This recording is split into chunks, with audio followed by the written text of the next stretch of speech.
The bank's fraud desk smells like toner and stale coffee. The woman behind the counter speaks gently, like she's trying not to startle a wounded animal.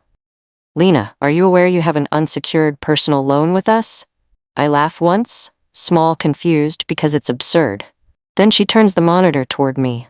My name, my address, a signature that looks like mine if you squint, $38,000.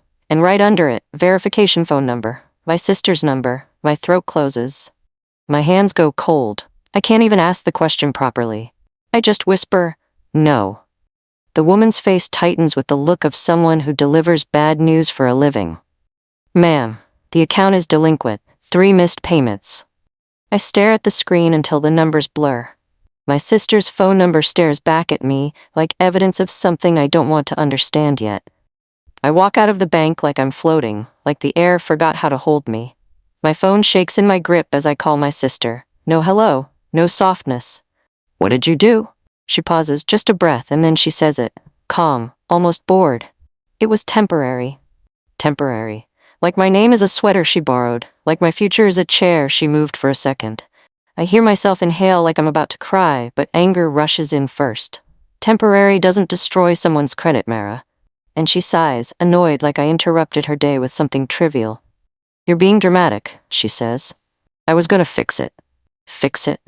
Like my life is something she broke by accident and planned to glue back together when convenient. My sister used my name to get a loan and said it was temporary. I agreed, and I didn't even realize how far I'd let things go until that moment in the bank, staring at my life in numbers I didn't choose. The truth is, I didn't just get betrayed, I got used. And the worst part, I handed them the tools to do it. I signed the papers. I trusted the tears. I believed the word temporary meant what it was supposed to mean. But standing in that parking lot, phone still warm from my sister's dismissive voice, I understood something cold and clear. Temporary was never the timeline. It was the excuse. My name is Lena, I'm 29. I work in admin for a medical clinic. Steady hours, steady pay, steady life. The kind of life my family loved because it meant I was dependable. Mara is 32. Beautiful chaos. Big smiles, bigger stories. The kind of person who convinces people she's just misunderstood when she's actually avoiding consequences. Growing up, I was the one who finished homework early. Mara was the one who forgot it existed until morning. I saved birthday money. She spent next month's allowance. I planned. She improvised. And my parents? They've always treated her like a storm you don't confront. You just move furniture around and hope it passes. I was the furniture. The steady one. The reliable one. The one who would understand when family needed help. 2 months ago, Myra showed up at my apartment with mascara tracks down her cheeks and a tote bag that looked like she'd packed it in a panic. "I just need help for a little bit," she said, voice shaking perfectly. "I'm gonna lose my place." She sat at my kitchen table like a broken bird, shoulders curved inward, fingers twisting her rings. The performance was flawless. I asked what she needed. She didn't say money. Not at first. She said, "Your name, just for the loan application. Mine is complicated right now, but you know I'd never hurt you." I remember my stomach twisting. I remember wanting to say no. Then she grabbed my hands and whispered, "It's temporary, Lena. Just until I get back on my feet." And I, stupidly, softly, agreed. When I hesitated, Mara said, "Mom already knows. She said you'd understand." So I called my mother because I still had that little kid reflex. Check with Mom. Be good. Keep peace. My mother didn't ask if it was safe. She didn't ask what it meant for me. She said the sentence she said my whole life: family helps family. Then, quieter, "Don't embarrass us by making this a big deal." That's how she always controlled me. Not with love, with fear of being the bad daughter. The one who wouldn't sacrifice for the family. The one who put herself first. The selfish one. I hung up feeling guilty for even questioning it. That's how well the system worked. I replay the moment at my kitchen table. The form on Mara's phone, my full legal name typed in neat boxes, spaces I didn't understand. She had me sign a blank space so the system can verify identity, she said. The phone screen glowed between us like a contract I couldn't read. I remember laughing nervously. This feels wrong. Mara kissed my cheek, warm and sisterly. You're so dramatic, it's just paperwork. And I let myself believe the kiss meant I was safe. That family meant protection, not predation. I signed my name in careful letters, sealing my own trap. The ink felt permanent, even though everything else was supposed to be temporary. At the bank, the employee scrolls through months of activity I never knew existed. The first payment was missed 6 weeks ago. 6 weeks ago, I was paying my rent, buying groceries, living my normal life. While somewhere else, my name was becoming a problem. The second missed payment triggered our fraud alert system, she continues. That's why we're reaching out. I stare at the screen, watching my credit score drop in real time as she explains the damage. The employee lowers her voice like she's sharing a secret. If this wasn't authorized, you'll need to file a report. Today. A report. That word feels like betrayal. Like a door I can't close once I open it. Like choosing myself over family. I drive to her apartment because I need to see her face when I ask the question that's burning in my throat. She opens the door in silk pajamas, hair pinned up like she's been having a slow morning. Coffee steams from a mug in her hand. I say, "How could you do this to me?" She rolls her eyes like I'm being unreasonable. "I told you, it was temporary. I was going to fix it." Fix it? Like it's a stain on a shirt, not a crater in my life. Then she says the line that changes everything. "You're acting like I stole something from you." I look at her perfect morning routine, her unbothered expression, her genuine confusion about my anger. And I realize she honestly believes she didn't. We end up at my parents' house that night because Mara insists we talk like adults. My mother sits at the dining table already prepared, hands folded, like she's been rehearsing her disappointment. Mara tells her version first, a story about desperation, about temporary help, about sisterly love. My mother nods along like a judge who already picked a winner. Then I show the bank printout. The numbers don't lie. The missed payments, the damage to my credit, the reality underneath Mara's pretty words. My dad's eyes flick up for half a second, then drop to the table like the papers might catch fire if he looks too long. And I realize something that hurts. He's not neutral. He's just avoiding being the target. My mother snaps, "If you report this, you'll ruin Mara's life." I say, "She ruined mine." My mother's face twists like I said something unforgivable, like ruining me was acceptable, but consequences for Mara crossed a line. "You're always so cold, Lena. You always think you're better than everyone else." That one hurts because it's a lie designed to punish me for telling the truth. Mara leans back in her chair and whispers, "See? This is why nobody likes you when you get like this." Like this. Like someone who expects honesty. Like someone who won't absorb damage quietly.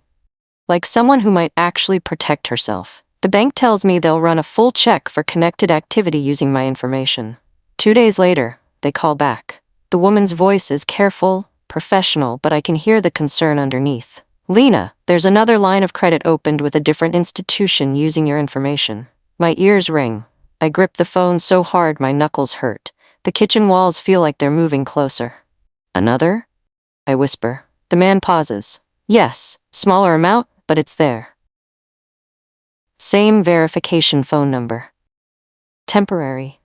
My sister's version of temporary looks suspiciously like a pattern. Like I wasn't help. I was a resource she planned to keep using until I noticed. I request statements from both accounts. I go through transactions like I'm reading a stranger's life. There are payments to a boutique downtown, a resort deposit for a weekend getaway, a furniture store that sells the kind of pieces Mara always admired in magazines. Then a transfer that makes my throat close. A payment to my parents' mortgage company. Not a small one. A catch-up payment that covers months of missed installments. My hands start shaking as I realize the truth. I wasn't just helping Mara avoid consequences. I was funding a secret my parents didn't want exposed. Their financial crisis became my credit destruction. And they all knew. I show up at my parents' house unannounced the next evening. I hear voices before I reach the kitchen. My mother's voice, low and sharp. "You said you'd keep it under control." Mara answers, "I did. Until Lena went to the bank like some kind of detective." Then my mother says the sentence that freezes me in the hallway. "She'll feel guilty. She always does. We just need her to calm down and this will blow over." My stomach turns. They're not panicking because they hurt me. They're panicking because I noticed. They're strategizing how to manipulate me back into silence. Like my pain is a problem to manage, not a wound to heal. I walk into the kitchen. They both go silent, like kids caught with stolen candy. I don't scream. I don't cry. My voice comes out strangely steady, like I'm reading from a script I just memorized. So the loan wasn't for her apartment. My mother blinks fast, scrambling. Lena, don't start creating drama. I look at Mara, whose face has gone carefully blank. You used my name to pay their mortgage. Mara's mouth tightens. It wasn't like that. But it was. It was exactly like that. The temporary help was permanent theft. The sisterly favor was family fraud, and I was the fool who signed the papers. My mother switches tactics instantly. Tears, trembling hands, the performance I've watched her use since childhood. I was trying to keep the family together, she says, voice breaking perfectly. We were going to lose the house. Mara steps closer and whispers, if you report it, you'll destroy Mom. Is that what you want? I almost laugh. Not because it's funny, because it's so familiar. They're not asking for forgiveness. They're asking for my silence. They're asking me to absorb the consequences of their choices, like I've done my whole life. They want me to set myself on fire to keep them warm, and they genuinely believe I will, because I always have. That night, I sit at my kitchen table and open a folder on my laptop. I name it one word: evidence. Screenshots of messages, bank statements, verification numbers, emails about missed payments. The mortgage transfer that proves this was never about Mara's apartment. I print the bank logs, I write timelines, I organize everything chronologically so the pattern becomes undeniable. My hands don't shake anymore. For the first time in my life, I'm not trying to fix my family. I'm trying to save myself. The printer hums steadily, turning digital betrayal into physical proof. Each page feels like armor. I walk into the police station with a file that feels heavier than it should. The officer behind the desk is kind but direct. Identity theft is a serious charge. Are you sure you want to proceed? I think of my mother's voice. Family helps family. I think of my sister's voice. Temporary. I think of years of being the reliable one, the understanding one, the one who never made waves. And I say, yes, my voice doesn't break. It's the calm of someone who finally understands. If I don't protect me, nobody will. The officer nods and begins the paperwork that will change everything.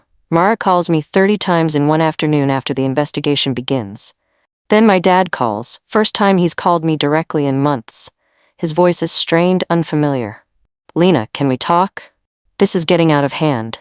I say, we've been talking for months. You just didn't listen. My mother texts, how could you do this to us? Not to Mara, to us. That tells me everything about how they see this situation. They're not victims of Mara's choices. They're victims of my refusal to stay silent. In their version of the story, I'm the villain for refusing to be the victim. The investigator contacts me a week later. There's something else you should know. My stomach drops again. I brace for more damage, more accounts, more ways my name got twisted into someone else's problems. The application was submitted from a device linked to your parents' home internet. I stare at the wall like it might change shape and make this make sense. My voice comes out thin. So they were involved from the beginning. The investigator pauses professionally. At minimum, they facilitated the fraud. I don't feel shocked anymore. I feel clarified. The family meeting makes sense now. The guilt tactics, the panic. They weren't protecting Mara. They were protecting themselves. My mother demands I come over for what she calls an emergency family meeting. I arrive and find my aunt there, my uncle, my cousin, even my grandmother who rarely leaves her house. An audience. My mother starts crying in front of everyone, perfect tears at perfect moments. Lena is trying to send Mara to jail over a misunderstanding. Mara sits with swollen eyes and tissue boxes like she's the one who got robbed. They want to shame me back into obedience in front of people whose opinions matter to me. I take a slow breath and say, calmly, I didn't open loans in my name. I reported fraud. The room goes quiet. My aunt whispers, fraud? I slide copies of the bank statements across the table. Verification numbers. The mortgage payment that proves this wasn't about helping Mara. My mother's face traces drains of color as relatives lean forward to read the evidence. Mara reaches for the papers with shaking hands. You're humiliating me in front of everyone. I say, no, I'm documenting you. My uncle clears his throat uncomfortably. Mara, is this true? Did you actually? And for the first time in my life, Mara can't charm her way out. Because paper doesn't get manipulated by tears. Numbers don't care about family loyalty. Evidence doesn't have feelings to hurt. A week later, my mother calls me with a voice I've never heard from her. Small, panicked, stripped of its usual authority. "They froze our account," she whispers. "The bank is asking questions about the mortgage payments." Not my bank. Their bank. Because the investigation touched the trail of money that led back to them. The family secret they protected with my name is now visible to people with badges and legal authority. And suddenly, nobody is calling me dramatic anymore. Nobody is suggesting I calm down. Nobody is asking me to think about family first. They're all too busy dealing with the consequences they never expected to face. Mara shows up at my work the next day. In the lobby. Crying loudly enough for patients in the waiting room to look. She hisses. "Fix this. Tell them it was a misunderstanding." I keep my voice low and professional. "You called it temporary, so let it be temporary. Let it end." Her face twists into something raw and desperate. "You think you're so perfect, don't you?" I say. "No, I'm just done being usable." Security asks her to leave when her voice gets louder. As she's escorted toward the exit, she screams, "You're ruining everything." And it hits me. She's right. I'm ruining the part where they keep getting away with it. I'm ruining their ability to use me as a solution to their problems. Months later, my credit is slowly rebuilding through the fraud victim process. My savings account is mine again. My life is quiet in a way that feels holy. My parents' house goes on the market, not because I took it, but because they can't sustain their image anymore without my financial blood transfusions. Mara is forced into repayment plans and legal consequences that don't look dramatic from the outside but feel brutal to someone who always escaped accountability. My mother sends long messages about forgiveness and healing. My dad sends one sentence, "I'm sorry." I don't reply to either right away. I sit in my apartment, the one I kept under my own name, with my own credit slowly healing, with my own peace, and realize the real victory isn't that they suffered. It's that I stopped covering for them, stopped shrinking, stopped paying for love with my future. My name is still mine. And that's everything.